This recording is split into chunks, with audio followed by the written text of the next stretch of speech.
Good afternoon, everyone. It's really a pleasure to be here. Bună ziua, este o plăcere adevărată să fiu astăzi aici. For a government bureaucrat like myself, the Academy of Public Administration has a special place in my heart. Pentru un funcționar public, precum sunt, Academia de Administrare Publică ocupă un loc special în inima mea.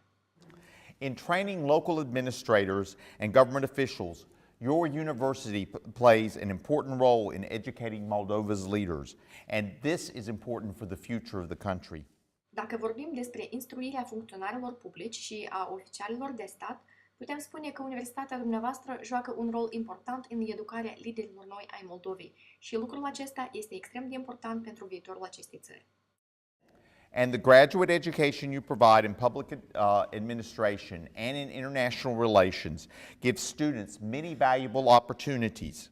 Și studii postuniversitare oferite de instituția dumneavoastră în domeniul administrației publice și al relațiilor internaționale oferă studenților oportunități semnificative. These include the opportunity to gain new knowledge, the opportunity to advance careers, and the opportunity to contribute to the development of a strong and successful and prosperous democracy in Moldova. Acestea includ o șansă de a căpăta cunoștințe noi, șansele de a avansa pe plan profesional și oportunități de a aduce aportul dumneavoastră la dezvoltarea unei democrații puternice, prospere și de succes în Moldova.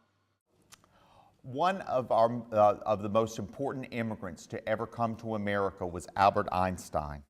Una dintre cele mai notorii personalități care a migrat în Statele Unite ale Americii a fost Albert Einstein.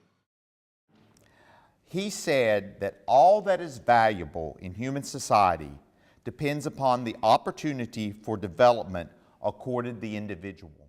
El a spus, totul ce este mai prețios într-o societate umană depinde de șansa de a progresa oferită unui individ. In other words, all that a society holds important and everything a people and a culture stand for stem from the opportunities given to each individual in that society to grow and succeed. Cu alte cuvinte, cele mai importante lucruri care există în cadrul unei societăți și toate valorile apărate de către un popor sau o cultură sunt marcate de șansa de a crește și de a avea succes oferită fiecărui individ. Societies that give opportunity to all their members prosper. Respectiv, societățile care oferă șansele egale tuturor membrilor prosperă. Those that restrict opportunity limit their own ability to progress. Cele care limitează oportunitățile restrâng abilitățile proprii de a progresa. The key is that opportunity must be given equally to all members of society, with no person or group shut out or left behind. Ideea este că oportunitatea trebuie să fie oferită tuturor membrilor în mod egal, fără ca o persoană sau un grup să fie lipsit de ea sau lăsat în urmă.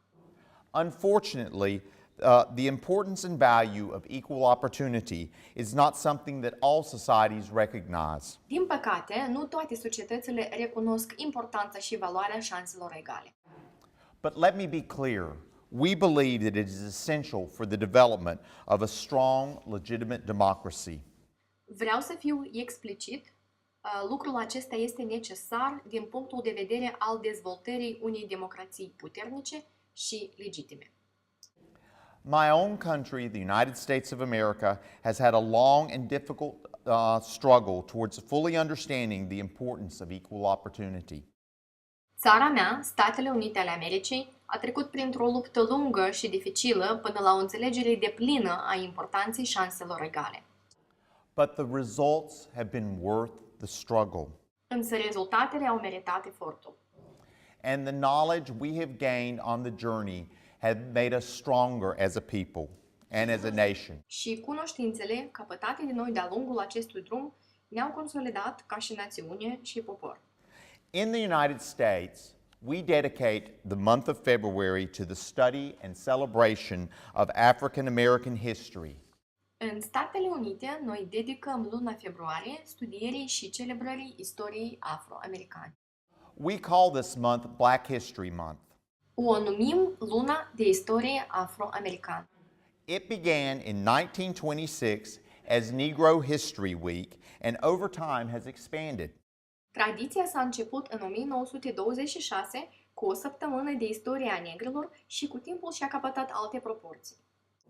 It is one of the ways that we recognize and highlight the history and achievements of African Americans. Este o modalitate prin care noi recunoaștem și celebrăm istoria și realizările afroamericanilor. The month of February is a good time to speak about a topic that is very important to me and really to all citizens of the United States: the development of civil rights and equal opportunity in our nation.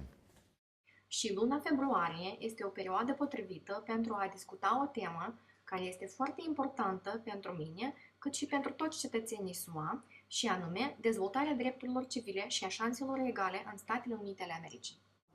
If you're familiar with American history, you will know that we are a nation of great contrast. Dacă cunoașteți istoria americană, știți că suntem o națiune a contrastelor. We are a country founded on the belief in the right to life, liberty, and the pursuit of happiness. Suntem o țară care a fost creată pe baza credinței în dreptul la viață, libertate și fericire.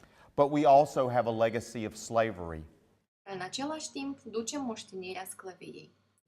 Although slavery was officially abolished in the United States with the passage of the 13th Amendment to the United States Constitution in 1865, the shadow of discrimination reached well into the 20th century. Și în pofida faptului că oficial sclavia a fost interzisă în Statele Unite ale Americii în 1865, odată cu adoptarea amendamentului 13 al Constituției, umbra discriminării a pătruns adânc în secolul 20.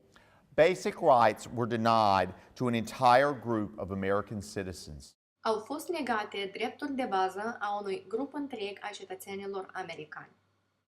It took decades of struggle before comprehensive civil rights legislation was passed in the United States. A fost nevoie de decenii de luptă pentru a adopta o legislație completă privind drepturile civile în SUA.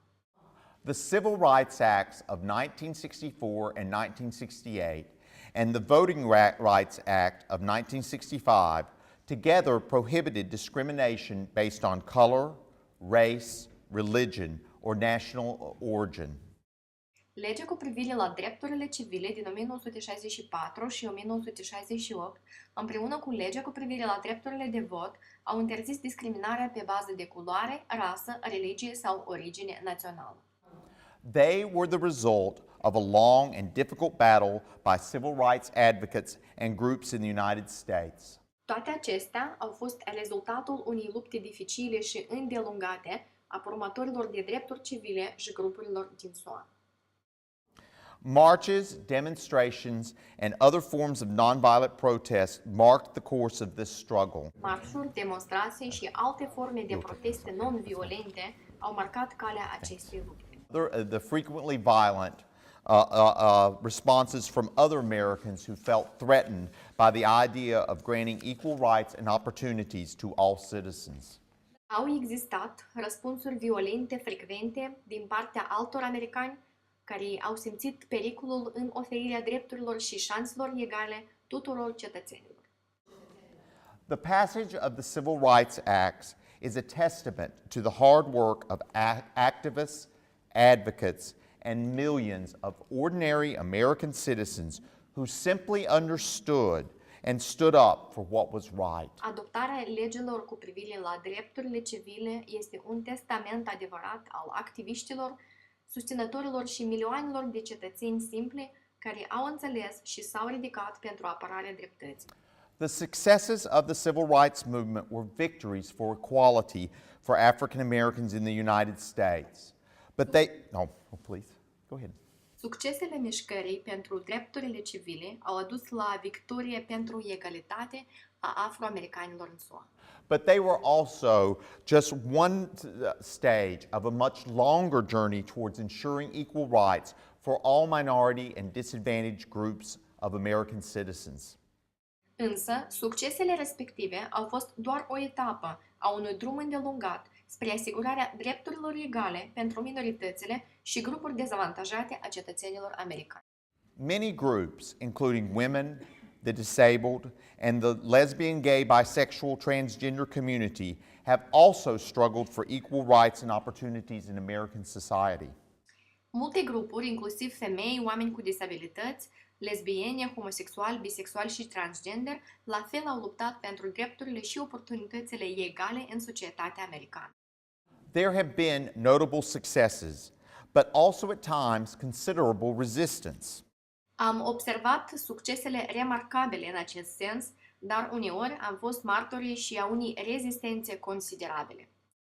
But we continue to move forward and work toward our goal of a society where every individual is given the same opportunities, the same rights, and the same protections.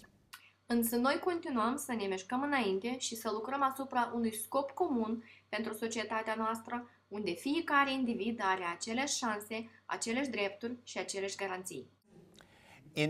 In speaking about the need to protect the human rights of the lesbian, gay, bisexual, transgender community, Secretary of State Hillary Clinton, my boss, said that members of all marginalized groups are entitled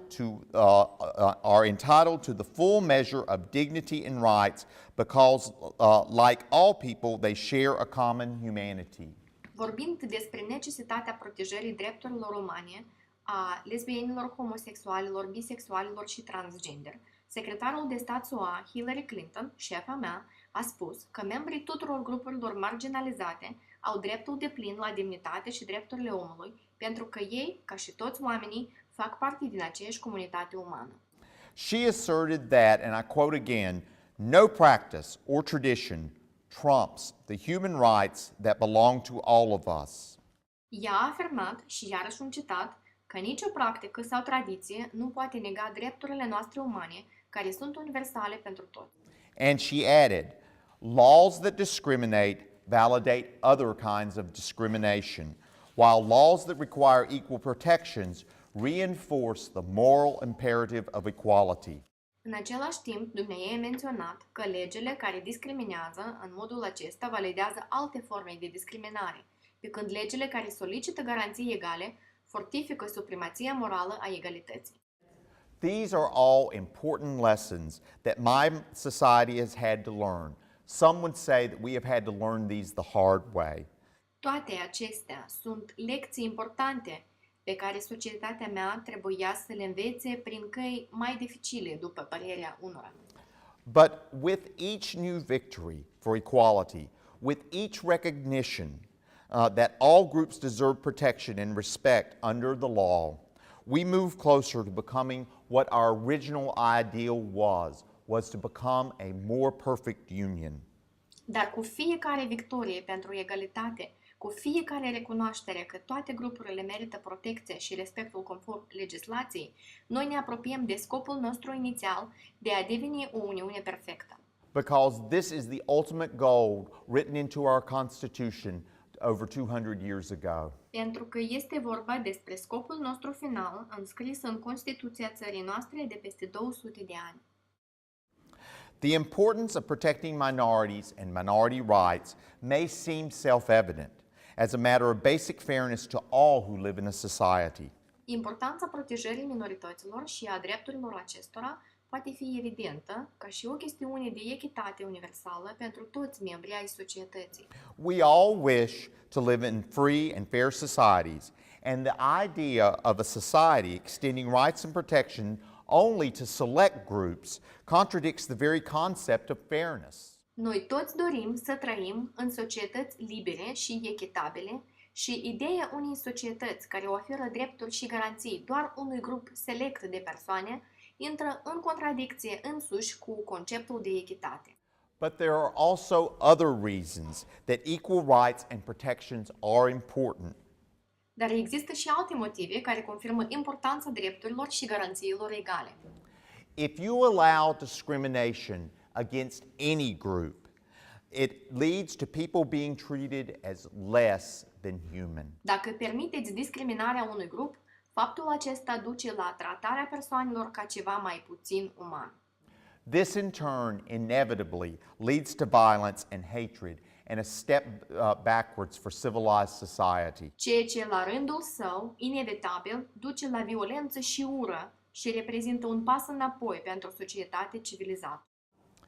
Allowing discrimination against one group can also lead to discrimination against others. În același timp, permiterea discriminării împotriva unui grup poate duce la discriminarea altora. Prejudice and intolerance build upon each other and sometimes escalate out of control. Prejudiciile și netoleranța față de ceilalți se suprapun și scapă de sub control. The German Lutheran pastor Martin Niemöller famously said after the horrors of Nazi Germany, După coșmarurile Germaniei naziste, preotul luteran german Martin Niemöller a spus o frază binecunoscută. and this is especially relevant to me because I am too a Lutheran. Și este ceva important și pentru mine personal, pentru că și eu sunt luteran. First, they came for the communists, and I didn't speak out because I wasn't a communist. Mai întâi, ei îi aveau în vizor pe comuniști și eu nu am zis nimic pentru că nu eram comunist. And then they came for the trade unionists, and I didn't speak out because I wasn't a trade unionist. Apoi, ei au venit după sindicaliști și eu nu am zis nimic pentru că nu eram sindicalist. And then they came for the Jews, and I didn't speak out because I wasn't a Jew. Apoi, ei au venit după evrei și eu nu am zis nimic pentru că nu eram evreu. And then they came for the Catholics, and I didn't speak out because I was a Protestant. Apoi, ei au venit după catolici și eu nu am spus nimic pentru că eram protestant. And then they came for me, and there was no one left to speak out for me. Apoi, ei au venit după mine și nimeni n-a mai rămas să-mi ia apărarea. We live together and depend upon each other in a society. Noi trăim împreună într-o societate și depindem unul de altul. Stopping discrimination against minority groups is not only the right thing to do for the good of society, but it's also an essential way we protect ourselves and those that we love. Oprirea discriminării împotriva grupurilor minoritare nu este doar un lucru corect și benefic pentru societatea noastră, dar este și o metodă importantă de a ne proteja pe noi înșine și pe cei pe care îi iubim. But let me assure you, all societies encounter challenges in ensuring fairness and equal opportunity for all their citizens. Dar vreau să vă asigur că toate societățile luptă cu diferite provocări legate de asigurarea echității și a șanselor egale pentru toți cetățenii. President Obama acknowledged the difficulties that America faces in our pursuit of equal rights for all. Președintele Obama a recunoscut dificultățile cu care se confruntă America în efortul său de a asigura drepturile egale pentru toți. And I quote, I will not pretend that the challenges we face will be easy. Și eu citez, eu nu voi invoca că provocările ce stau în fața noastră vor fi ușoare. Or that the answers will come quickly. Sau că vom găsi soluții rapide. Or that all our differences and divisions will fade happily away. Sau că toate diferențele și divizările vor dispărea brusc. Because life is not that simple. Pentru că în viață lucrurile nu stau așa de simplu. But despite the challenges, difficulties, and setbacks, we must all keep in mind the essential goodness of the goal and dedicate ourselves to working against discrimination in all forms. Dar în pofida provocărilor, dificultăților și eșecurilor, noi trebuie să ținem minte bunătatea esențială a scopului final și să ne dedicăm luptei împotriva discriminării sub orice formă. For me, personal experience concerning discrimination have really shaped my life. Vorbind despre mine, experiența personală în ceea ce privește discriminarea mi-a marcat viața. Excuse me a minute. This is a very emotional part of the speech for me, so please understand. Este o parte emoțională a discursului meu și vă rog să mă înțelegeți. I grew up in the 1960s civil rights era in the American South. Eu am crescut în anii 60 în era drepturilor civile în partea de sud a SUA. And I remember as a small boy visiting the county courthouse, where we say that is the house of justice for all. Și fiind un băiețel mic, îmi aduc aminte o vizită la o judecătorie raională despre care noi spunem că este Casa Dreptății pentru toți. And what do I remember about that building is that there were separate bathrooms marked for whites only and for Negroes. Și ce țin minte despre clădirea respectivă sunt WC-ile separate pentru albi și pentru negri. I remember at the age of 11 when the public schools were integrated. Având 11 ani, țin minte perioada când școlile din stat au fost integrate. And I will never forget the raw hatred of many white parents and children toward the black students. Și niciodată nu voi uita ura exprimată de mulți dintre părinții și copiii albi față de studenții afroamericani. And I remember the Lutheran minister in a neighboring town whose congregation forced him out of his church. Și mi-aduc aminte de un preot luteran dintr-un oraș vecin, enoriașii căruia l-au alungat din propria biserică. Blacks in his community had asked him for his support in their struggle for equal rights. Afroamericanii din comunitatea lui l-au rugat să le ofere susținere în lupta lor pentru drepturile egale. The minister's faith would not let him say no. Credința sa nu i-a permis să spună nu. And I remember the Reverend Martin Luther King, whose life we honor during Black History Month. Și mi-aduc aminte de preotul Martin Luther King, viața căruia noi onorăm în cadrul lunii de istorie afroamericane. And I remember how he was despised, how he was called a communist, a rabble-rouser, a criminal for stirring up people. Îmi aduc aminte cât de desprețuit era când a fost numit comunist, criminal și instigător al mulțimii. Martin Luther King led the fight for civil rights for blacks and for the poor. Martin Luther King a condus lupta pentru drepturile civile ale afroamericanilor și a celor săraci.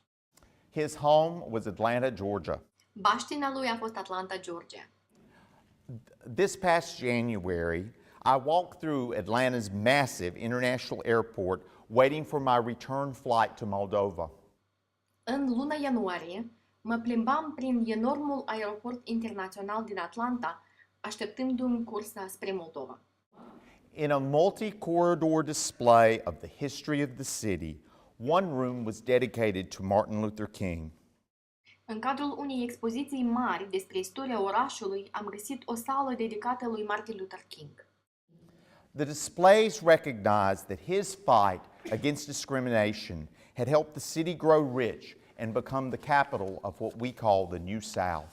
Expoziția a confirmat faptul că lupta lui împotriva discriminării a contribuit la prosperarea acestui oraș și la transformarea lui în capitala regiunii pe care o numim Sudul Nou.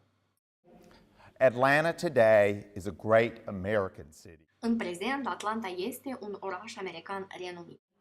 It values the contributions of all its citizens, whether they are from racial, ethnic, sexual majorities or minorities. Acesta valorifică contribuția tuturor cetățenilor, indiferent de rasă, etnie, majoritate sau minoritate sexuală. Thank you for having me here today to have the opportunity to share these thoughts with you. Vreau să vă mulțumesc pentru invitație și pentru ocazia de a împărtăși acest subiect.